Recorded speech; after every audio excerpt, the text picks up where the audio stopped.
Hello everyone, मैं Anjali welcome करती हूँ आपके अपने चैनल आचार्य द गुरु पे। आज हम करने जा रहे हैं रिमाइंडर थ्योरम का थर्ड पार्ट, जिसमें हम रिमाइंडर थ्योरम की कुछ प्रॉपर्टीज के बारे में जानेंगे। इससे पहले हम दो पार्ट रिमाइंडर थ्योरम के कर चुके हैं, जिनमें हमने रिमाइंडर थ्योरम से रिलेटेड बेसिक कॉन्सेप्ट को जाना था। आज हम करने जा रहे हैं कुछ basic properties of remainder theorem. तो चलिए स्टार्ट करते हैं आज का session. Properties of remainder theorem.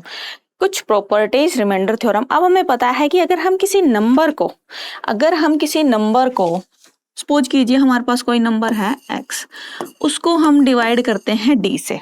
हमारे पास एक नंबर है x और उसको हम डिवाइड करते हैं d से, तो हमें यहाँ पे रिमाइंडर मिल जाता है। ठीक है, हमें कुछ अगर रिमाइंडर मिलता है तो जो प्रॉपर्टी हम यहाँ पर लगाएंगे, यानी कि अगर हम किसी नंबर को डिवाइड करते हैं तो वो नंबर कंप्लीटली डिवाइड हो जाएगा, या तो ये x कंप्लीट डिवाइड होगा d से, या फिर अगर कंप्लीट डिवाइड नहीं होगा तो कुछ ना कुछ यहाँ पर रिमाइंडर जरूर देगा हमें। ठीक है, क्योंकि हम यहाँ पर पढ़ी रिमाइंडर थ्योरम रहे हैं तो हमें सिर्फ रिमाइंडर के बारे में ही देखना है यहाँ पे कि किस तरह से हम कैसे जल्दी से जल्दी हम क्वेश्चन का आंसर कर सकें। ठीक है, अब यहाँ पे अगर हमारे पास एक नंबर x था जिसको हमने d से डिवाइड किया तो यहाँ पे रिमाइंडर हमको r दे देता है, रिमाइंडर r दे देता है। ठीक है, अब हमें क्वेश्चन दे दे, ठीक है, क्वेश्चन दे दे कि बताइए एक नंबर है x जिसको d से डिवाइड किया जाता है तो रिमाइंडर r देता है। अगर हम इस नंबर का डबल कर दें और सेम नंबर से डिवाइड करें तो रिमाइंडर क्या होगा। अगर हम इस नंबर का स्क्वायर कर दें और d से डिवाइड कर दें तब रिमाइंडर क्या होगा। अगर हम इस नंबर का डबल कर दें और d से सेम नंबर से डिवाइड करते हैं तब रिमाइंडर क्या होगा। ठीक है, यानी कि जो बोल रहा है, जो इसके लिए बोल रहा है, ठीक है, वही ऑपरेशन सेम हमें r पे लगाना होगा। सपोज कीजिए हमें बोल दिया कि अगर एक नंबर को x है और उसको d से डिवाइड किया जाता है, रिमाइंडर r बच जाता है। अगर मैं इसका डबल कर देती हूँ कि हमने इस नंबर का डबल करके और d से ही दोबारा डिवाइड कर दिया तो बताइए रिमाइंडर क्या होगा। तो जब हमने इस x को 2 से मल्टीप्लाई डबल किया है तो हमें r का भी डबल करना पड़ेगा। अगर हम जो ऑपरेशन हम यहाँ पे लगा रहे हैं वो सेम ऑपरेशन हमें r पे लगाना पड़ेगा। ठीक है, और अगर यहाँ पर r d से छोटा होता है तो कोई दिक्कत नहीं है, हमारे पास रिमाइंडर यही आ जाएगा। अगर 2r यानी कि ऑपरेशन लगाने के बाद जो रिमाइंडर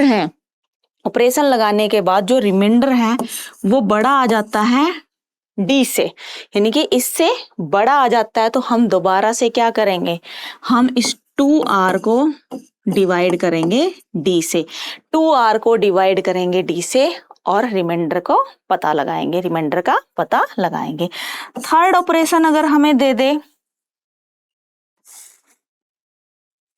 थर्ड अगर हमें बोल दे कि हम क्या कर दें, इसका स्क्वायर कर दें। ठीक है, कि एक नंबर था x जिसको d से डिवाइड किया गया, रिमाइंडर r दिया। अगर इस नंबर का मैं स्क्वायर कर दूं और सेम नंबर से डिवाइड कर दें तो रिमाइंडर क्या होगा।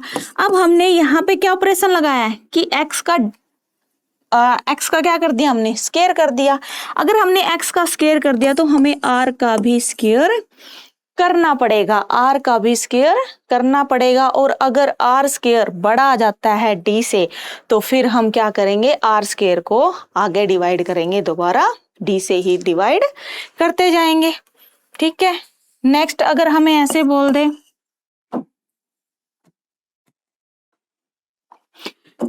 कि मैं क्या कर दें, इसका स्क्वायर करके डबल ट्वाइस कर दिया, कि किसी नंबर को डबल का स्क्वायर करके डबल कर दिया और उसको दोबारा सेम नंबर से डिवाइड कर देंगे, तो यहाँ रिमाइंडर में भी हमें रिमाइंडर का डबल करना पड़ेगा और स्क्वायर करना पड़ेगा। जो ऑपरेशन यहाँ लगा वो सेम ऑपरेशन यहाँ पे लगा के अगर अब रिमाइंडर हमारे पास बड़ा आ जाता है d से तो दोबारा हम इसको d से डिवाइड कर देंगे। ठीक है, दोबारा हम इसको डिवाइड कर देंगे d से। एक बार हम बेसिक कॉन्सेप्ट जान लेते हैं, उसके बाद इन पे रिलेटेड हम क्वेश्चंस भी करेंगे। इनसे रिलेटेड जितने भी क्वेश्चन बनते हैं वो भी हम इसी वीडियो में करेंगे, ठीक है। अब अगर हमें बोल दे कि एक नंबर है m, उसको d से डिवाइड कर दिया, उसको d से डिवाइड किया तो रिमाइंडर हमें r1 मिलता है, रिमाइंडर हमें r1 मिलता है। एक दूसरा नंबर ले लेते हैं, n ले लेते हैं, चलो n, और उसको भी d से डिवाइड किया हमने, उसको भी d से डिवाइड किया, तो यहाँ पे रिमाइंडर हमें r2 मिलता है, यहाँ पर रिमाइंडर हमें r2 मिलता है। अगर मैं m और n को ऐड करके d से डिवाइड कर दिया, यानी कि अगर मैं इन दोनों को ऐड कर देती हूँ, अगर मैं इन दोनों नंबर को ऐड कर देती हूँ तब रिमाइंडर बताना है हमें क्या होगा। तो क्या होगा, अगर मैं m और m by d and n by d को डिवाइड करके हमें रिमाइंडर बताना है, तो हमें क्या करना पड़ेगा, r1 प्लस r2 को भी डिवाइड करना पड़ेगा, r1 प्लस r2 को भी ऐड करेंगे और फिर d से डिवाइड करेंगे। अगर d छोटा आ जाता है r1 प्लस r2 से, r1 प्लस r2 से अगर ये छोटा आ जाता है तब हम क्या करेंगे, इसको दोबारा d से डिवाइड करेंगे। अब इस पे बेस क्वेश्चन और कर लेते हैं, इन्हीं पे बेस।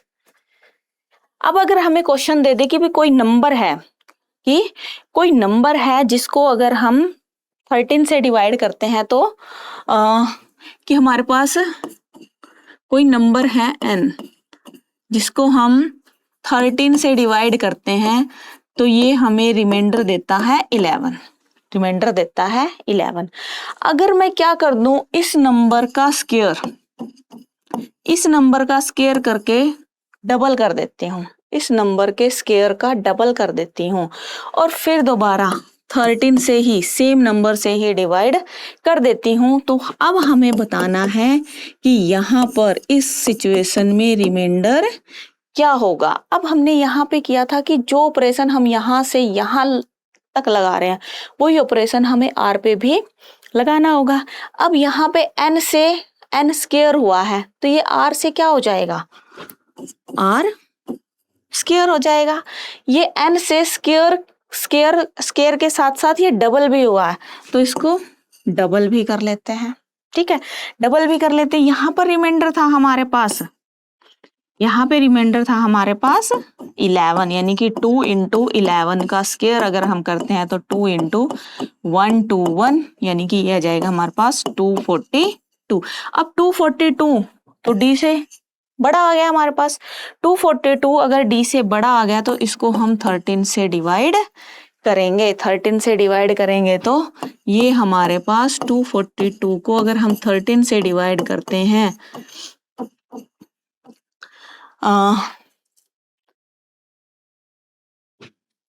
ये जाएगा 8 जा पे 104, 12 में से 4 गया, 8 रिमाइंडर यहाँ पर हमें ये देगा, रिमाइंडर आएगा 8, ठीक है, रिमाइंडर आ गया। अब हमारे पास 8 रिमाइंडर आ जाता है, यानी कि अगर हमें जो ऑपरेशन फर्स्ट पे इधर लगाना है, जो ऑपरेशन हमें इधर लगाएंगे वो सेम ऑपरेशन हम इधर लगा के हम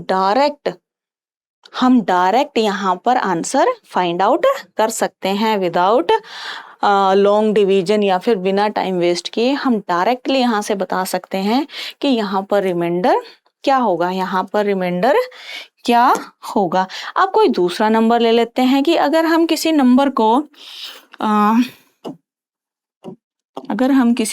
को डिवाइड करते हैं 129 से, कि अगर हम किसी नंबर को 129 से डिवाइड करते हैं तो हमें रिमाइंडर ये देता है, रिमाइंडर देता है ये 27, ये हमें रिमाइंडर 27 देता है। अगर मैं इस नंबर का डबल कर दूं, मैं इस नंबर का 4 टाइम कर देते हैं, इजी पड़ जाएगा कि हम इस नंबर का 4 टाइम कर दें और साथ में अब 129 की बजाय मैं 80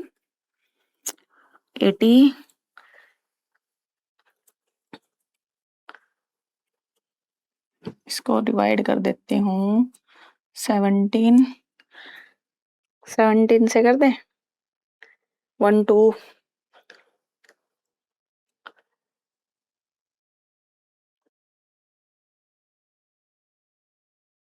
चलो 86 से डिवाइड कर देते हैं।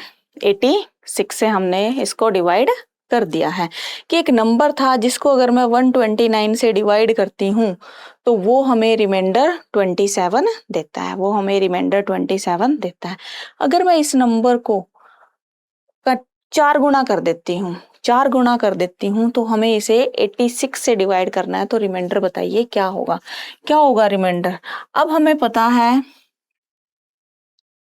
रिमाइंडर का 4 गुना कर दिया कितना आएगा 108 आएगा, 108 आएगा। अब 108 को 86 से डिवाइड कर दो, 86 से डिवाइड कर देंगे, 86 टू जा बड़ा हो जाएगा तो 86 पे ही डिवाइड करेंगे तो ये हमारे पास आएगा 8 में से 6 गया 2 और 10 में से 8 गया 2, यानी कि अब जो रिमाइंडर आया है हमारे पास ये 22 आएगा, ये 22 आएगा। ठीक है, ठीक है भाई, कर सकते हैं ना। ठीक है, इसको हम बेसिक कॉन्सेप्ट से भी कर सकते हैं कि जो डिविडेंड होता है, कि जो डिविडेंड होता है वो डिवाइजर इनटू कोशेंट और प्लस रिमाइंडर के इक्वल होता है। अब हमें डिविडेंड तो पता ही नहीं है क्या है, डिविडेंड तो हमें पता ही नहीं, हमें x गिवन है तो यहाँ पे डिविडेंड क्या है, डिवीजर क्या है हमारे पास 129 है और कोशेंट, कोशेंट हमें गिवन ही नहीं है, कोशेंट तो हमें गिवन ही नहीं है तो क्यों रख लेते हैं, और r है हमारे पास 27। अब ये कहता है कि अगर इस नंबर का, इस डिविडेंड का मैं 4 गुना कर दूं, 4 गुना कर दो, 4 से मल्टीप्लाई इधर भी कर देंगे और 4 से मल्टीप्लाई हम इधर भी कर देंगे कंप्लीट में। जब हम 4 से मल्टीप्लाई करेंगे तो 4 9 जा 36, 12 चौके 48, ये आएगा 516, ये आ जाएगा हमारे पास 12 चौक 48, हाँ 516 हमारे पास ये आ जाता है। मल्टीप्लाई में क्यू और 27 की करेंगे 4 से तो ये आएगा हमारे पास 108। अब इस नंबर को डिवाइड करना है हमें 86 से, 86 से हमें इसे डिवाइड करना है। अब करो 86 से डिवाइड, 86 से जब हम इसको डिवाइड करेंगे तो ये देखो ये चाहेगा 86 से ये कंप्लीट डिवाइड हो जाएगा, 6 6 जा 36, 6 48, 512, यानी कि ये 6 पे कंप्लीट डिवाइड हो गया, बचा ये 86 से जब हम इसको डिवाइड करेंगे तो ये 22, यानी कि रिमाइंडर हमारे पास 22 ही हमें मिलेगा, रिमाइंडर 22 ही मिलेगा। चाहे आप इसको बेसिक मेथड से करो, चाहे आप यहाँ से ऐसे डायरेक्ट याद रखो कि भाई जो ऑपरेशन यहाँ लगा है वही ऑपरेशन यहाँ लगा के हम डायरेक्ट रिमाइंडर फाइंड आउट कर सकते हैं, डायरेक्ट रिमाइंडर फाइंड आउट कर सकते हैं। ठीक है, अब एक क्वेश्चन और कर लेते हैं इसी पे बेस, कि कोई नंबर है जिसको हम 13 से डिवाइड करते हैं, या फिर एक ऐसे कर लेते हैं, कोई नंबर ले लिया हमने m को 17 से डिवाइड किया तो रिमाइंडर आ गया हमारे पास 13, और एक नंबर n ले लिया उसको भी 17 से डिवाइड किया तो यहाँ पे रिमाइंडर आ जाता है, हम ले लें 17 दूनी 34, तो यहाँ पे हम ले लेते हैं 21। ठीक है, यहाँ पे ले लिया हमने 21। तो बताइए जब हम इन दोनों नंबर को ऐड कर दें, अगर हम इन दोनों को ऐड कर दें तो रिमाइंडर क्या होगा। अब हमारे पास एक नंबर है m/17 में हमने ऐड किया n/17 ऐड कर दिया। ठीक है, अब हमें इनके रिमाइंडर पे भी यही ऑपरेशन लगाना पड़ेगा, रिमाइंडर है 13 और प्लस 21, 13 और 21, यानी कि यहाँ पे m plus n divide by 17 equal to 13 plus 21 आ गया हमारे पास 34। 34, अब 34 तो 17 से बड़ा आ गया हमारे पास, बड़ा आ गया ना, तो अब हम क्या करेंगे, इस 34 को दोबारा 17 से डिवाइड करेंगे तो ये तो कंप्लीट डिवाइड हो जाता है। अगर ये कंप्लीट डिवाइड हो गया तो यहाँ पर रिमाइंडर 0 बचेगा।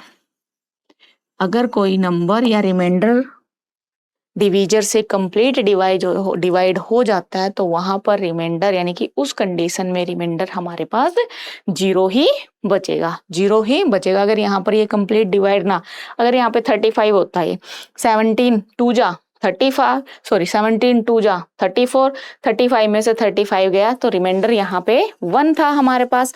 बट यहाँ पर 34 कंप्लीट डिवाइड हो जाता है, कंप्लीट डिवाइड हो जाता है तो यहाँ पर रिमाइंडर हमारे पास 0 ही बचेगा, 0 ही बचेगा। तो ये था basic properties of remainder theorem. एक बेसिक कॉन्सेप्ट है वो और कर लेते हैं कि अगर हमारे पास नंबर कभी भी 10 की पावर डिवाइड बाय 6 आ जाए या फिर 4 की पावर डिवाइड बाय 6 आ जाती है, कभी भी कोई नंबर हमें 10 की पावर n, 10 की पावर n डिवाइडेड बाय 6 और 4 की पावर n डिवाइडेड बाय 6 आ जाता है और हमसे रिमाइंडर पूछ ले कि बताइए इन कंडीशन में रिमाइंडर क्या होगा, तो इस कंडीशन में हमारे पास रिमाइंडर ऑलवेज 4 ही आएगा। हमेशा जो रिमाइंडर होगा वो 4 आएगा। ठीक है, 10 की पावर n यानी कि 10 की कुछ भी पावर हो, 10 की पावर 124, 10 की पावर कुछ भी हो, उसको अगर हमें 6 से डिवाइड करना हो तो डायरेक्ट हम यहाँ पर रिमाइंडर 4 राइट कर सकते हैं। और 4 की पावर कुछ भी हो, 4 की पावर कुछ भी हो और हमें उसे 6 से डिवाइड करना है तब भी रिमाइंडर 4 ही होगा, तब भी रिमाइंडर 4 ही आएगा। तो यहाँ तक आपको ये क्लियर करना है, यानी कि यहाँ तक। अभी एक वीडियो और आएगी रिमाइंडर थ्योरम पे, उसके बाद रिमाइंडर थ्योरम कंप्लीट हो जाएगी, उसके बाद हम मिक्स क्वेश्चन करेंगे रिमाइंडर थ्योरम से। यानी कि यहाँ तक आप सभी को सभी कॉन्सेप्ट क्लियर हो चुके होंगे रिमाइंडर थ्योरम के। मिलेंगे नेक्स्ट वीडियो में, तब तक अगर आपको वीडियो अच्छी लगी हो चैनल को सब्सक्राइब करें, लाइक शेयर और कमेंट करना ना भूलें। मिलते हैं नेक्स्ट वीडियो में, तब तक के लिए बाय।